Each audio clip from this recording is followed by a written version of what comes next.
Hello friend, स्वागत आहे तुमचं राणी या ब्लॉगमध्ये. कसे आहात तुम्ही? आय होप तुम्ही मस्त आणि मजेत असाल. तुमची झाली का चहा? मी आत्ताच घेतली ग्रीन टी.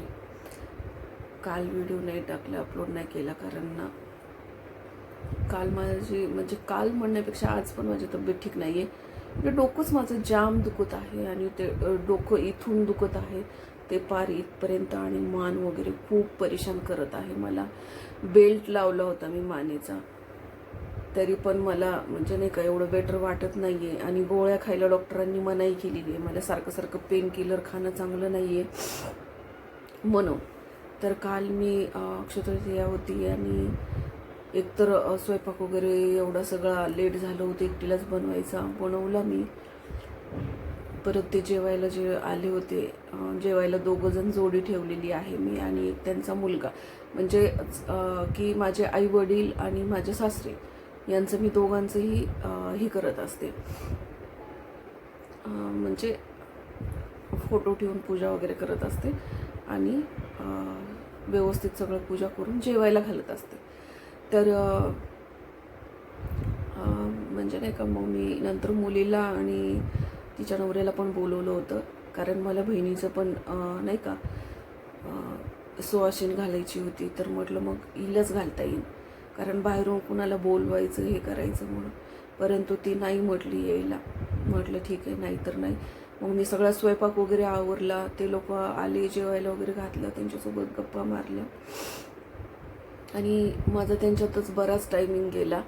आणि ना काय झालं होतं, उपवास ठेवायचा असतो तोपर्यंत जेवायचं नसतं ते लोक जेवेपर्यंत. त्यामुळं तुम्हाला सांगू का, मला असं नाश्ता वगैरे काहीच नव्हता, फक्त चहा घेतलेली आणि जेवायला मला 3 वाजले. त्यामुळे मग काय झालं, मी ह्यांना 12:30ला घातलं, पण जेवण झाल्याच्या नंतर गप्पा मारत बसले. मग त्यामुळं तुम्हाला सांगते इतका उशीर झाला. 2:30-3 तर वाजलेच होते. आणि मग मला कसं होतं, बेटाईम झालं ना जेवणाची टायमिंग चुकली ना की मला ॲसिडिटी होते भयंकर आणि मग मला त्रास होतो. तर तसंच काही माझ्यासोबत काल झाले. इतकं डोकं दुखत आहे माझं, जाम परेशान झाली आहे मी आणि पेन किलर खायला नको आहे. तर आता त्यामुळे मग नंतर मी 3:30ला जेवण केलं आणि जेवण केल्याच्या नंतर हॉस्पिटलमध्ये कॉल केला की माझे ते रिपोर्ट्स दाखवायचे राहिले होते ना. म्हटलं परत कधी सुट्टी घ्यायची करायचं म्हणून मग त्यांना कॉल केला की आहेत का मॅडम? तर हो म्हणे 4पर्यंत आहेत, तुम्ही आलात तरी चालेल. मग मी लगेच तुम्हाला सांगते 3:30ला जेवण झाल्याबरोबरच लगेच कपडे वगैरे बदलले आणि मी रिपोर्ट्स घेतले आणि गेले. तर नंबर वगैरे लावला, मग नंबर आला. तर त्या मॅडमनी मला नाही का सांगितलं की मी त्यांना म्हणलं ना डोकं वगैरे दुखते, गोळ्या वगैरे घेते मी अधूनमधून पेन किलर. तर त्या मला म्हणे की पेन किलर अजिबात घेऊ नको, त्याचे दुष्परिणाम खूप होत आहेत.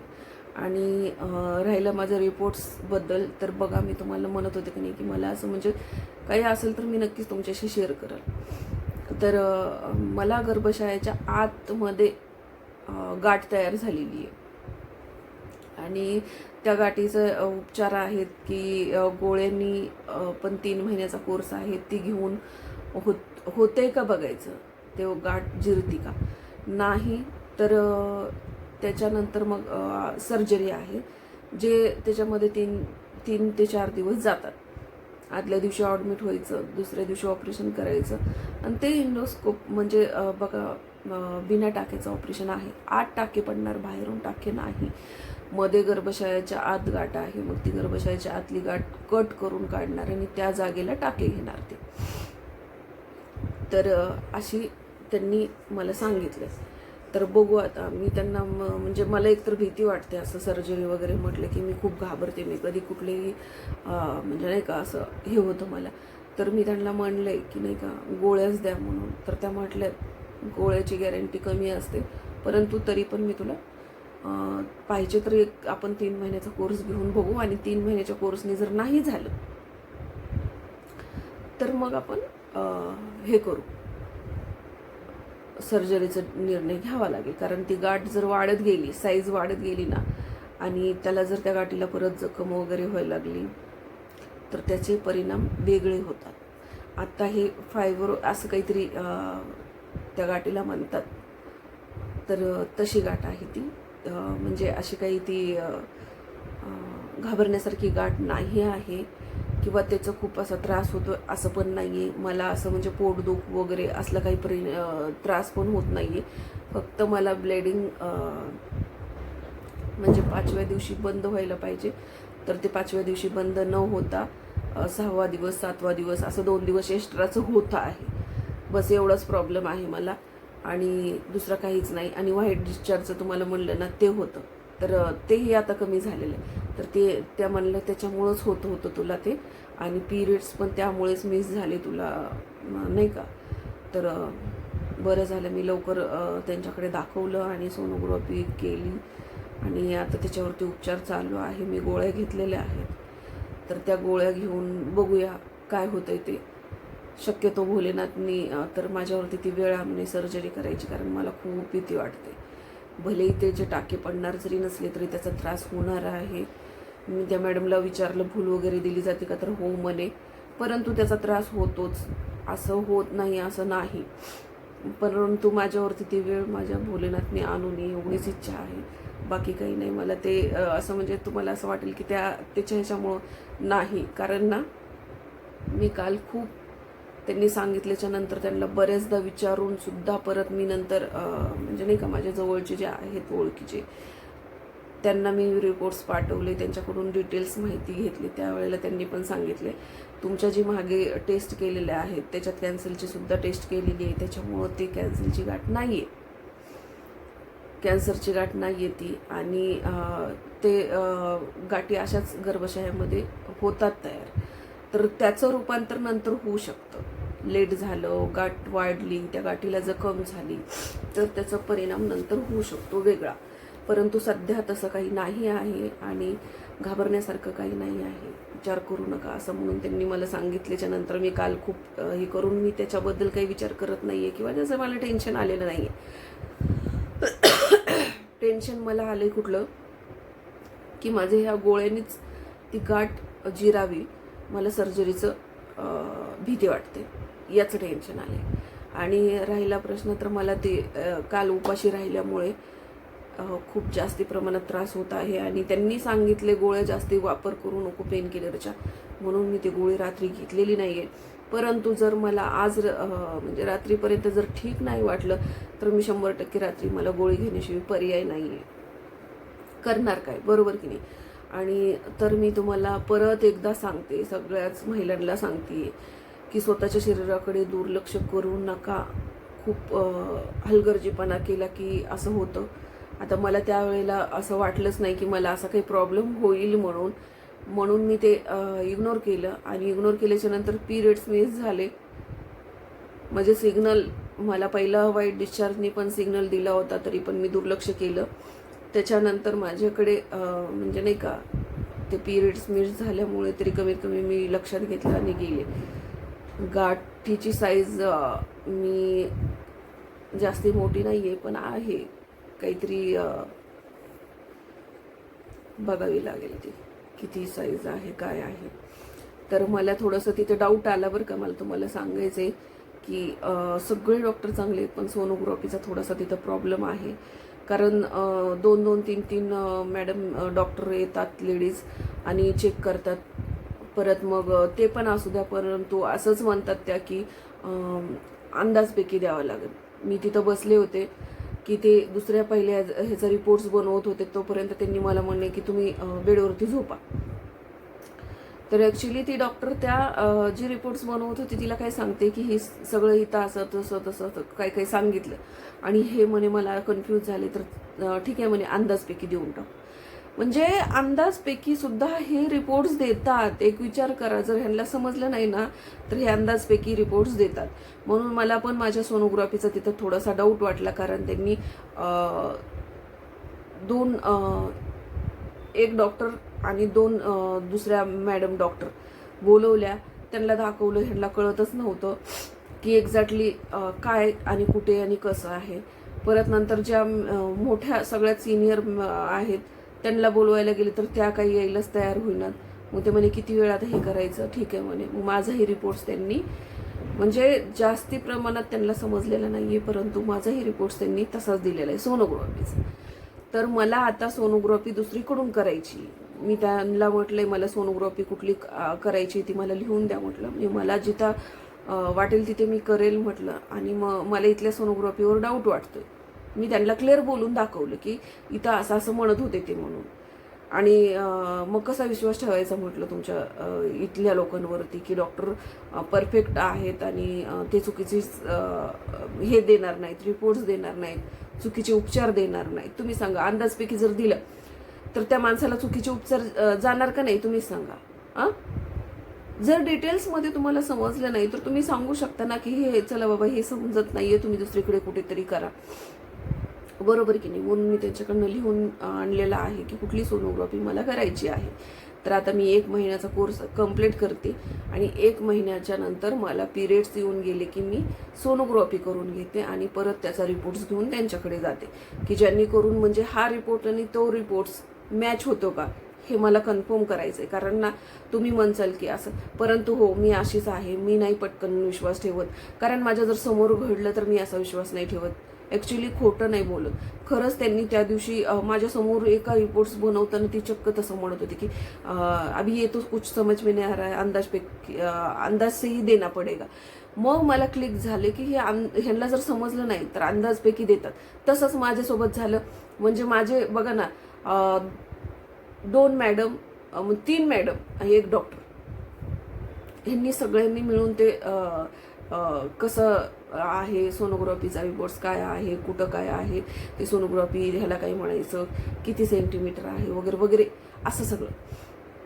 तर मला सांगा तरी पण ह्यांना हे झालं नाही. मग माझ्या पण रिपोर्ट्समध्ये काही प्रॉब्लेम असू शकतो का नाही, ह्यांनी असाच दिलेला असेल का नाही मी समजायचं.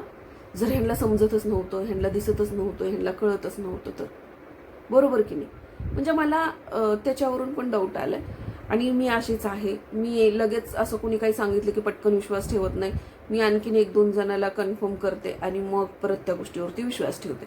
तर मी म्हणजे नाही का उपचार तर घेतलेले, बरोबर, उपचार तर घेतलेले. मी गोळ्या आणलेल्या आहेत, गोळ्या चालू पण केल्यास त्याच दिवशी रात्रीपासून चालू पण केल्या काल. तर मला आता हेच म्हणजे नाही का 1 महिन्यानंतर मी दुसरीकडचा रिपोर्ट्स घेणार आहे आणि त्यावेळेला मग मी काय येते रिपोर्ट्समध्ये हे सुद्धा तुमच्याशी नक्कीच शेअर करणार आहे.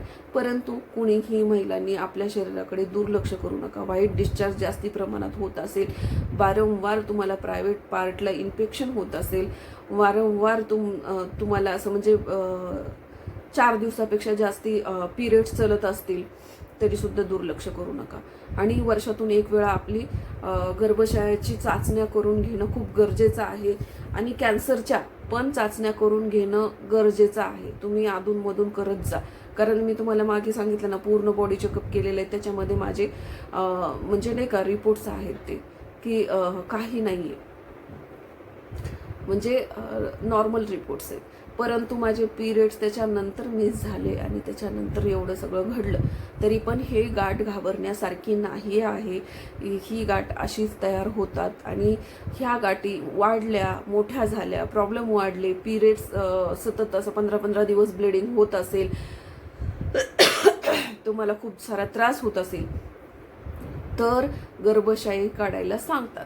अशी जर वेळ येऊ नये असं वाटत असेल तर तुम्ही वर्षातून एकदा दोन्ही गर्भाशयाचं आणि कॅन्सर या दोन्ही चेक करत जा. तुम्ही केल्या पाहिजेत आणि 2-3 वर्षामधून पूर्ण बॉडी चेकअप करायला पाहिजे महिलांनी, खास करून खूप गरजेचं आहे.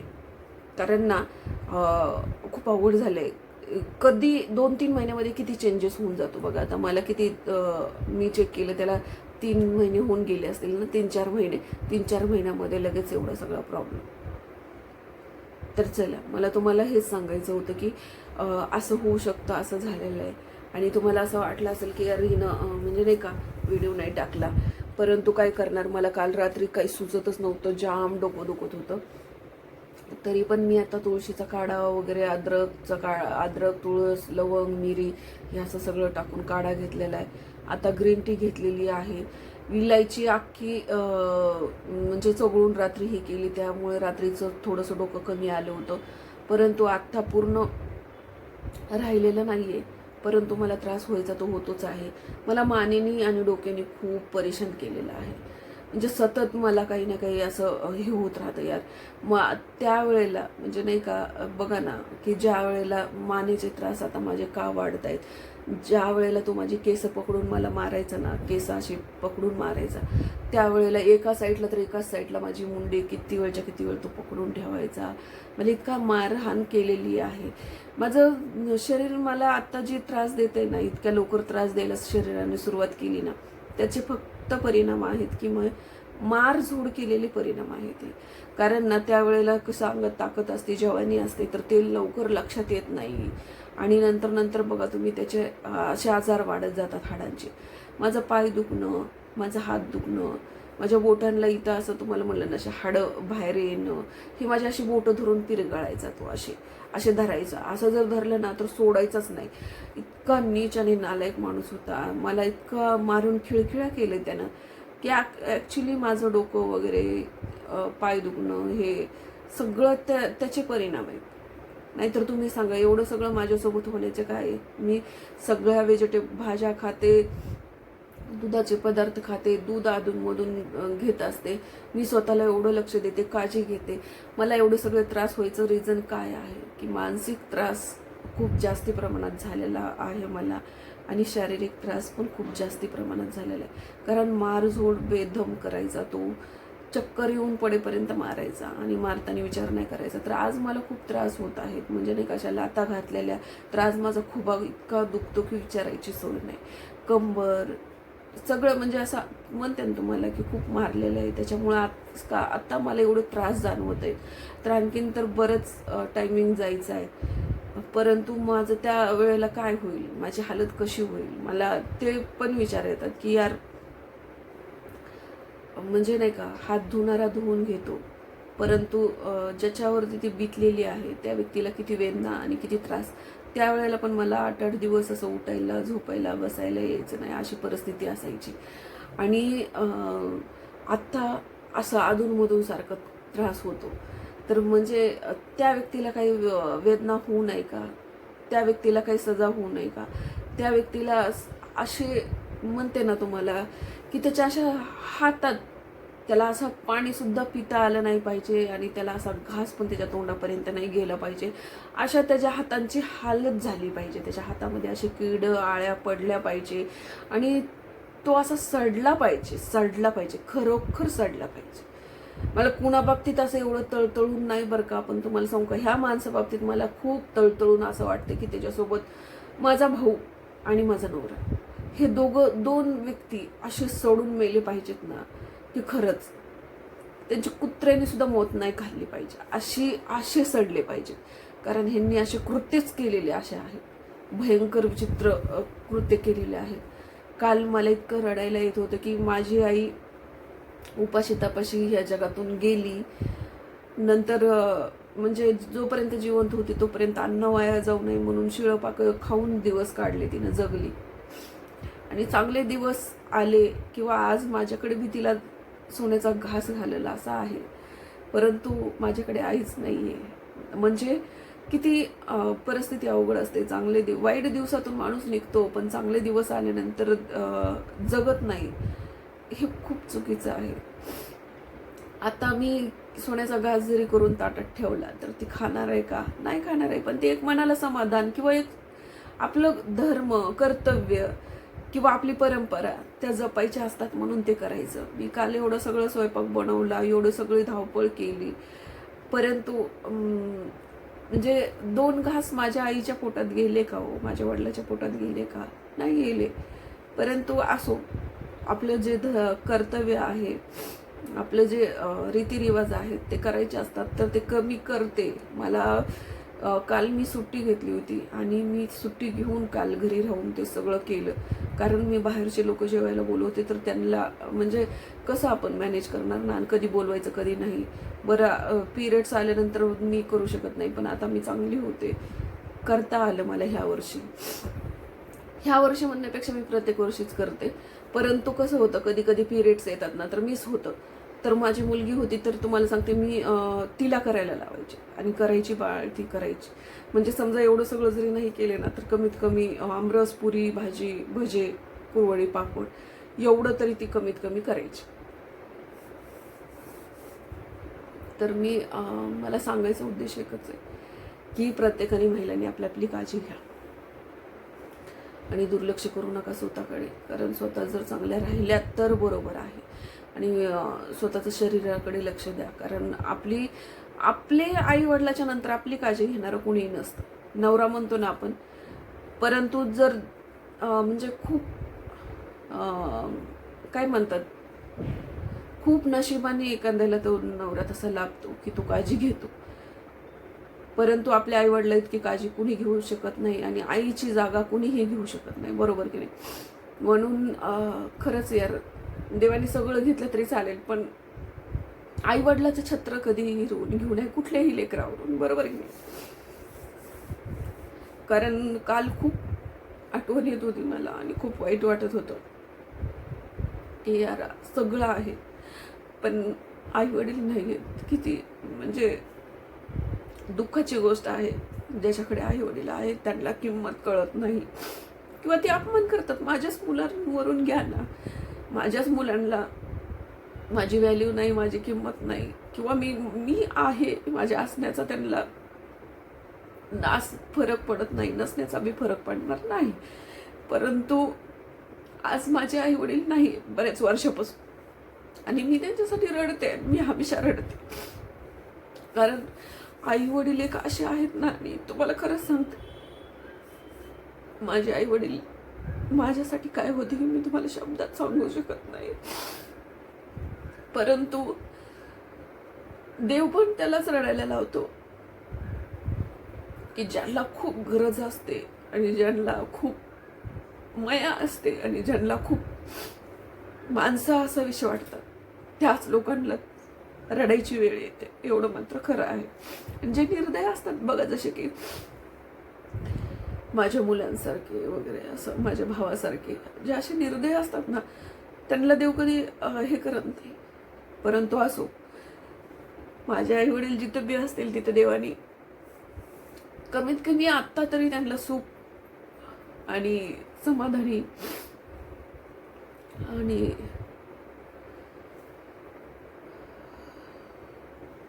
मुक्तता लाभावी त्यांच्या आत्म्याला, बाकी काहीच नाही. आणि राहिलं तर मला काल काही दान वगैरे करायला जमलं नाही. मी तिकडनं आल्याच्या नंतर माझं जाम डोकं दुखत होतं. परत पाऊस पण झाला इकडे, बाहेर पडता आलं नाही, त्यामुळे दान करायचं राहून गेलं. पहिली वेळ असं झाले. परंतु असो, कारण कधी कधी काय असतं की माणसाच्या हातून काही घडायचं ना घडायचं हे त्याच्या हातात असतं. कदाचित काल नसेलच माझ्या हातून काही दान जायचं, त्यामुळे नाही झालं. परंतु नका होईना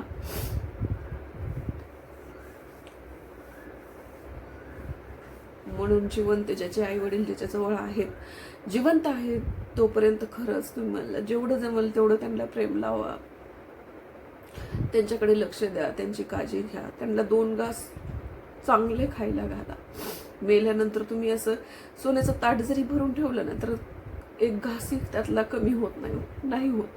कारण मी अर्धा तास ताट ठेवलेलं होतं माझ्या आई वडिलांच्या समोर, अर्धा तास ताट ठेवलेलं होतं, त्यातला एकही घास कमी झाला नाही. जसंच तसं होतं ते ताट.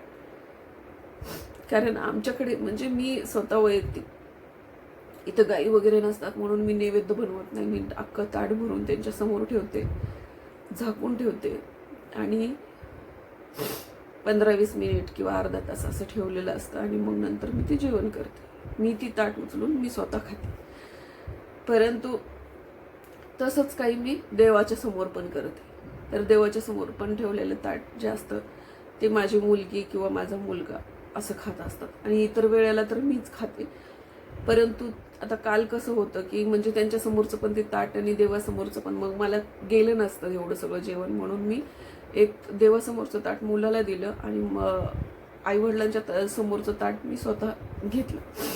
तर ते गाईला देता येत नाही किंवा गाई नसते म्हणून मी स्वतःच ते खात असते. तर मला ते काल ताट भरून ठेवल्यापासून डोळ्याचं पाणीच बंद होत नव्हतं की यार आज सगळं आहे, बरोबर की नाही, आज सगळं आहे, जे म्हणेल ते मी त्यांना देऊ शकते, करू शकते, परंतु ते नाही नाही असं. परंतु असं वाटत होतं की यार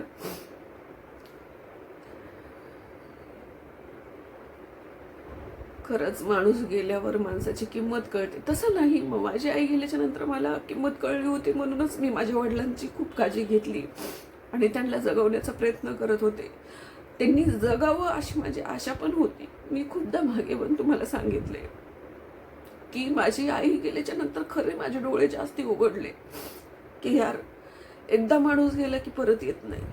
आणि गेलेल्या माणसासाठी रडत बसण्यापेक्षा जो आता आपल्यासोबत आहे त्याला कसं जपता येईल, त्याला कसं सुख देता येईल हे बघायचं. आणि मी तीच प्रयत्न केला माझ्या वडिलांसाठी. आजी माझ्या वडिलांवरती माझं आधीच जास्ती प्रेम आहे, परंतु मी आईच्या नंतर माझे वडील जिवंत होते ना, त्यावेळेला मी माझ्या वडिलांना समजून घेण्याचा, त्यांना जगवण्याचा, त्यांच्यावरती उपचार करण्याचा, त्यांनी ह्या सगळ्यातून सुटावं आणि राहिलेलं आयुष्य फक्त आणि फक्त नातवांसाठी, आमच्यासाठी किंवा स्वतःसाठी जगावं, स्वतःला हवं तसं जगावं. फक्त एक गोष्ट सोडून की दारू सोडून त्यांनी जगावं. आणि खरंच फ्रेंड्स, त्यांनी जर दारू सोडली असती ना, आज मी ती जिवंत असते, कारण त्यांचं एवढं वय नाही आणि नव्हतं. ती ज्या वेळेला ह्या जगातून गेली ना, दोघांचं काहीच वय नव्हतं. की म्हणजे तुम्हाला माहिती आहे, पहिलंच लग्न लवकर करत होते, पहिलं लग्न लवकर करायचे मुलाचं मुलीचं. त्यामुळे माझ्या आईचं लग्न म्हणजे असं सांगायचे सगळेजण की ती खूप लहान होती. लग्न झाल्याच्या नंतर 6-7 वर्ष तर तिला फर्स्ट पिरियड सुद्धा आलेले नव्हते. त्याच्या आधीच लग्न केलं. 6-7 वर्षांनी पिरियड्स आले लग्न करून दिल्याच्या नंतर. तोपर्यंत ती मुलगी तिथं नांदत होती, काय घरातली सगळी कामं शिकण्यासाठी. आणि माझे वडील पण म्हणजे जास्ती वय नव्हतं, वडिलांचं पण लवकरच लग्न केलं होतं.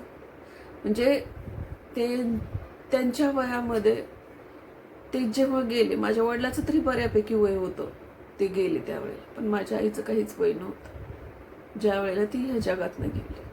आणि पिरियड्स आल्याच्या नंतर तुम्हाला माहिती आहे परत की प्रेग्नन्सी राहायला, मुलं व्हायला काहीच वेळ लागत नाही. आणि असंच काही, तरी पण माझ्या भावामध्ये माझ्यामध्ये कमीत कमी 4 वर्षाचं अंतर आहे. त्या काळामध्ये सुद्धा 4 वर्षाचं अंतर आहे, विचार करा. तर मला हेच सांगायचं आहे की आहेत आई वडील तोपर्यंत जपा, जेवढं त्यांच्यासाठी करता येईल तेवढं करा. परत माझ्यासारखं असं रडत बसण्यात काही उपयोग नाही आहे.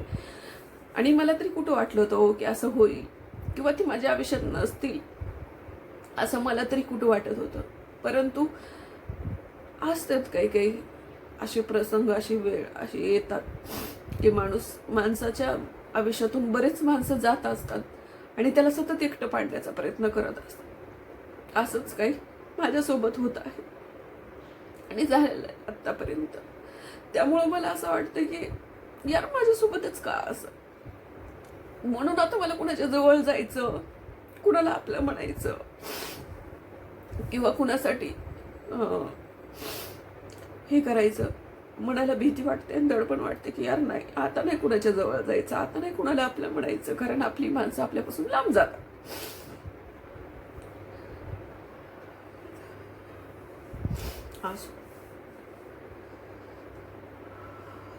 तर चला, काल मी जे काही थोडंफार केलेलं आहे, म्हणजे स्वयंपाक वगैरे जे काय आहे ना, व्हिडिओ पुढे सोडत आहे, तुम्ही बघायला विसरू नका, बघा. आणि जर व्हिडिओ कसा वाटतो ते पण सांगा. तर चला, मस्त खा, स्वस्त राहा, आपली काळजी घ्या. भेटूया पुढच्या ब्लॉगमध्ये. तोपर्यंत bye bye. Good morning friends. हे बघा, आपली पूजा वगैरे झालेली आहे. इकडे बघू शकता तुम्ही, इथे डाळ शिजवून ठेवली आहे, इथं गूळ खिसून ठेवला आहे, इथं भाजीची तयारी फोडणी घालायची करून ठेवली, इथं बेसन लावून ठेवले भजे बनवण्यासाठी. भजे बनवायला चालू आहे. हे बघा, बघू शकता तुम्ही. आमरस बनवून फ्रीजला ठेवला आहे, राईस बनवून झाला आहे. एकच मिनिट मी तुम्हाला हे काढते आणि मग बोलते.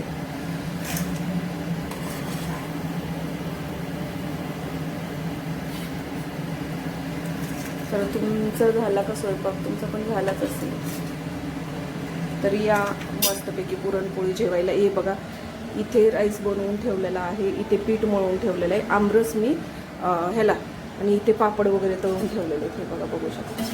आणि आमरस वगैरे मी बनवलेला आहे, तो फ्रीजला ठेवला आहे. तर चला, मी तुम्हाला बोलता बोलता थोडेसे पकोडे पण टाकून घेते, भजे टाकून घेते.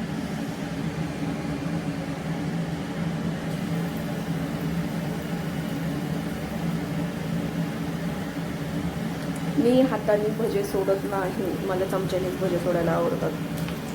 कारण हात घाण होतो, झाऱ्या घाण होतो, आणि प्लस ती लय चिवडलं की मला असं हे होतं.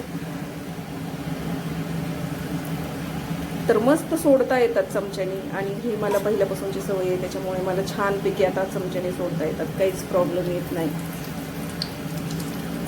तर हे बघा, झालं सोडून. इकडे आता ही मला चणा डाळ दळून घ्यायची आहे, मग नंतर आमटी फोडणी टाकायची, म्हणजे सार, आणि पुरणाला चटका द्यायचा, आणि नंतर नैवेद्य बनवायचा. तर हे सगळं माझं आता एवढं सगळं झालेलं आहे. तर बघू शकता तुम्ही, इकडे बनवून ठेवले. आवरायचे पटपट. आज सुट्टी घेतली, सुट्टी घ्यावीच लागली कारण हे स्वयंपाकामुळे. तर अक्षय तृतीयाच्या परत एकदा तुम्हाला खूप साऱ्या शुभेच्छा, तुम्हाला व तुमच्या परिवाराला. आणि पुरणपोळीचं स्वयंपाक बनवता आहे मी, या जेवण करायला. तर परत नंतर म्हणू नका बोलवलं नाही, मी सगळ्यांना बोलवते या जेवायला. आणि तिकडे मी दाखवते तुम्हाला पूजा वगैरे केलेली. तर चला, चिमणी चालू आहे त्याच्यामुळे तुम्हाला इथे आवाज असा येत असेल. तर इथे बघू शकता, हे बघा, मी पूजा पण केलेली आहे, आवरलेलं आहे, आणि मस्तपैकी फुलं वगैरे आणले होते. आणि इकडे पण पूजा केलेली आहे. इथे वरती मम्मी पप्पाचा फोटो आहे, तर तो मी तुम्हाला शेअर नाही करू शकत, आईवडिलांचा फोटो आहे.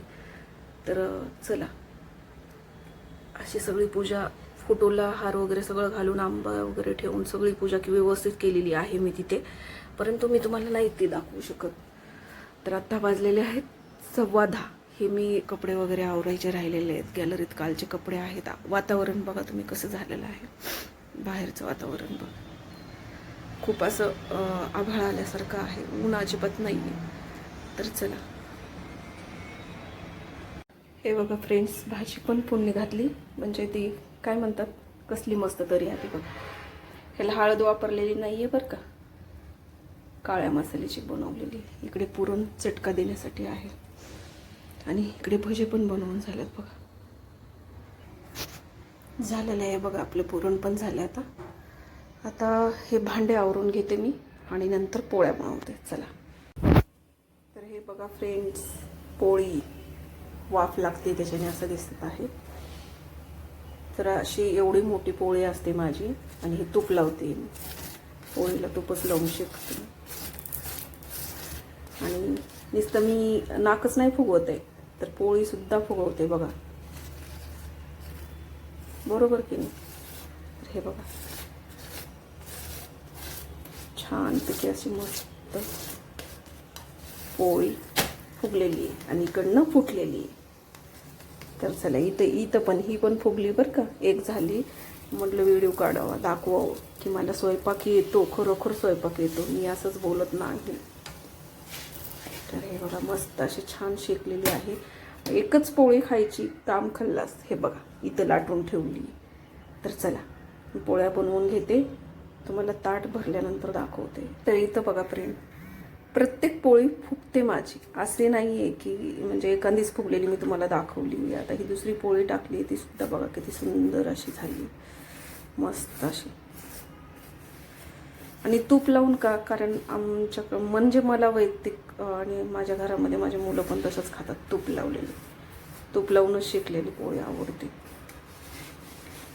म्हणून तर मी तूप बनवत असते, कारण आमच्याकडे तूप खूप खाल्लं जातं. असं पण साधी पोळीवरती, साधी गरम गरम पोळी बनवायची आणि त्याच्यावरती तूप टाकून खायचं. आणि ह्या पण पोळीला लावलं जातं. आणि आमरसमध्ये पण आता बघा तूप जास्तीच असतं, कारण आंबे गरम असतात ना, तर आमरसवरती कधीही जास्ती तूप टाकून खायचं, म्हणजे ते थंड प्रमाण होतं त्याचं. हे बघा आता हे उलटण्यामुळं सगळा गोंधळ झाला. तर चला मी अशाच पोळ्या बनवून घेते आणि नंतर तुम्हाला भेटते. तर हे बघा फ्रेंड्स, 2 ताटं भरून ठेवलेत. आता हे देवाला नैवेद्य आणि इकडे हे ताट फोटोसमोर. तर चला 2 जोडी जेवायला बोलवलेली आहे, ती पण आता येईल. आपल्याला ताटं करून ठेवावं लागतील. चला, तर हे असं सगळं मी बनवलेलं आहे बघा. आमरस, तूप, भजे, पापड, कुरवडी, दुसरे पापड, तांदळाचे पापड, उडदाचे पापड, ही पुरणपोळी, राईस, सार. ओके, तर चला हे असं सगळं बनवलेलं आहे.